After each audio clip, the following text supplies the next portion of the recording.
Alors moi, ce que je vais vous présenter aujourd'hui, c'est un petit peu la façon dont on a intégré les différentes applications d'écosystèmes de transport dans notre cartographie SI dédiée à l'information voyageur. Donc, à l'origine de tout, on va avoir la conception d'offres ici, qui permet de récupérer un référentiel au format GTFS depuis notre outil Astuce, et ensuite de l'intégrer dans un agrégateur.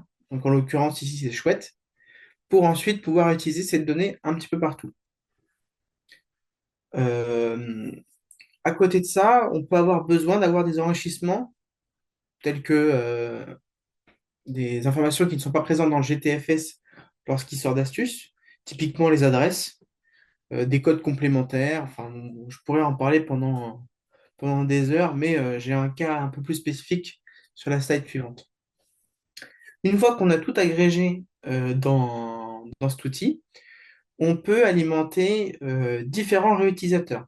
Donc tout d'abord les référentiels IDFM, que ce soit référentiel arrêt, ligne, d'offres, ou pour plus tard, on parlera aussi pour la partie droite du temps réel. On peut alimenter nos propres médias. Alors en Île-de-France, on fait partie encore des rares à avoir nos propres médias au niveau des RATP-Cap. Alors ce ne sont que des pages QR code présentes au point d'arrêt. On vient scanner, on est redirigé vers une page QR code qu'on gère de notre côté.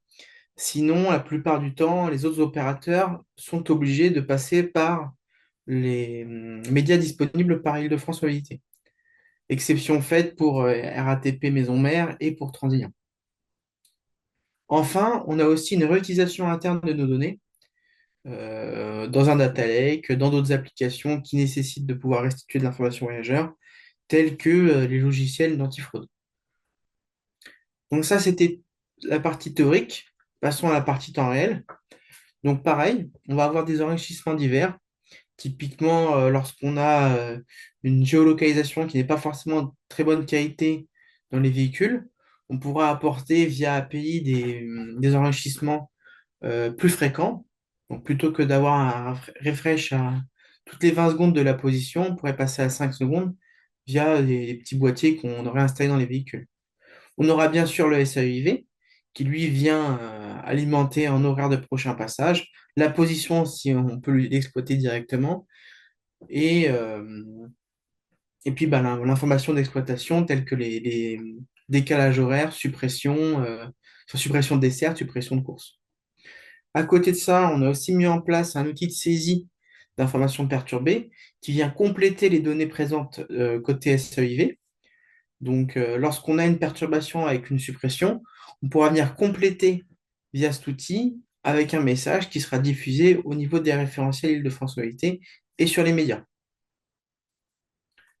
Encore une fois, ici, on vient alimenter IVTR côté IDFM, donc la plateforme qui centralise tous les flux Siri. On vient alimenter nos propres médias pour mettre à jour l'offre qu'on avait chargée par ailleurs. Et pour des statistiques internes ou même d'ailleurs dédiées à l'exploitation, on vient réutiliser les actualisations des horaires temps réel. On a dit qu'on faisait des questions après, alors je vais passer à mon cas d'usage. Euh, alors un cas très concret qu'on a dans l'Île-de-France, c'est que la plateforme temps réel n'utilise pas tout à fait le même format d'identifiant et les mêmes identifiants d'ailleurs que la plateforme théorique. Donc, Hibou va fonctionner avec des arrêts qu'on appelle les arrêts particuliers, qui sont rattachés à un opérateur uniquement, qui ensuite derrière sont rattachés à des arrêts référents, qui eux peuvent être rattachés à plusieurs opérateurs, et ensuite à un mode de transport. Côté IVTR, on n'aura que la notion de quai ou de boarding point, en fonction de l'usage, rattaché à une zone de lieu, qui va être l'arrêt commercial ou l'arrêt commercial multimodal. Je ne rentrerai pas dans le détail de ce fonctionnement parce que ce n'est pas forcément très pertinent, mais ce qu'il faut savoir, c'est qu'on va adresser plusieurs niveaux en fonction du référentiel. Notre outil, Chouette, nous permet de venir enrichir les informations et de modifier ces codes en fonction de l'usage qu'on veut avoir au niveau de nos consommateurs.